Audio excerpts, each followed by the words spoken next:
Assalamualaikum warahmatullahi wabarakatuh. Saya Zaratin Solhan PM A1D019013 Pendidikan Biologi Universitas Bengkulu. Di sini saya akan menjelaskan mengenai struktur sel tumbuhan. Seperti yang kita tahu, sel merupakan unit struktural dan fungsional yang terdapat pada semua makhluk hidup tanpa terkecuali tumbuhan. Nah, sel pada semua makhluk hidup memiliki organel-organel atau bagian.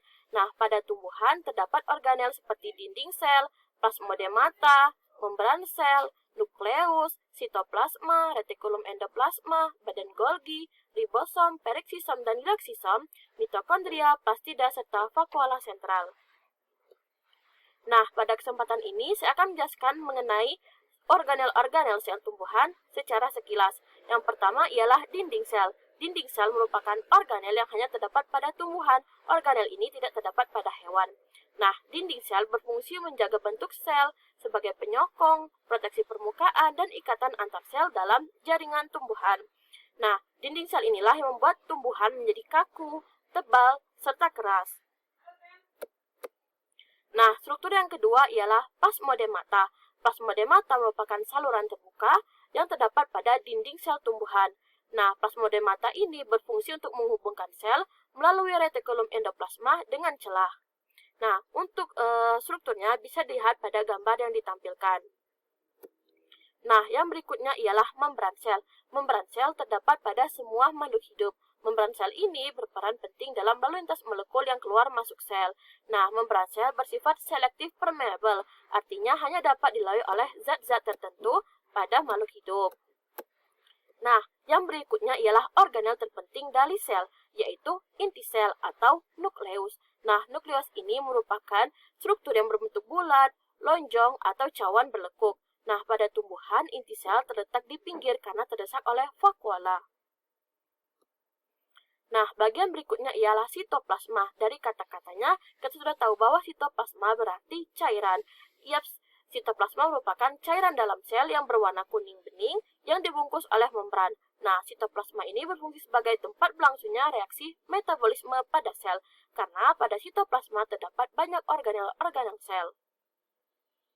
Nah, untuk struktur berikutnya ialah retikulum endoplasma. Retikulum endoplasma terbagi menjadi dua, yaitu retikulum endoplasma kasar dan retikulum endoplasma halus. Nah, RE kasar berperan dalam metabolisme karbohidrat, konsentrasi kalsium, serta reseptor pada protein.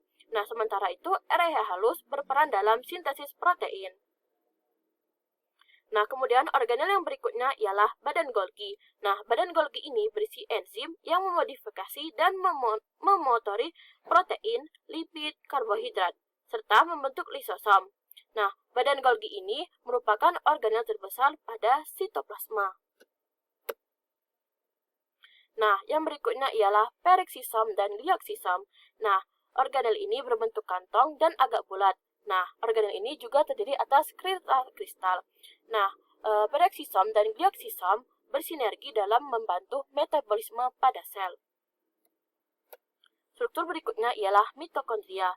Nah, mitokondria ini bisa dilihat berbentuk lonjong, mempunyai dua lapisan yaitu membran luar dan membran dalam. Nah, mitokondria ini berfungsi dalam membantu membangun bagian-bagian tertentu dari tumbuhan serta menghasilkan energi, serta sebagai organel tempat respirasi sel. Berikutnya ialah plastida. Plastida merupakan organel yang mengandung pigmen-pigmen. Nah, pigmen tersebut bisa kloroplas, santosianin, dan pigmen lainnya. Nah, pada plastida terdapat organel-organel yaitu stroma, grana, serta membran tilakoid. Nah, organ yang terakhir ialah vakuola. Seperti yang kita tahu, vakuola ialah tempat menyimpan cadangan makanan pada tumbuhan. Baiklah, itu saja organel-organel sel yang terdapat pada sel tumbuhan. Semoga bermanfaat. Demikian, wassalamualaikum warahmatullahi wabarakatuh.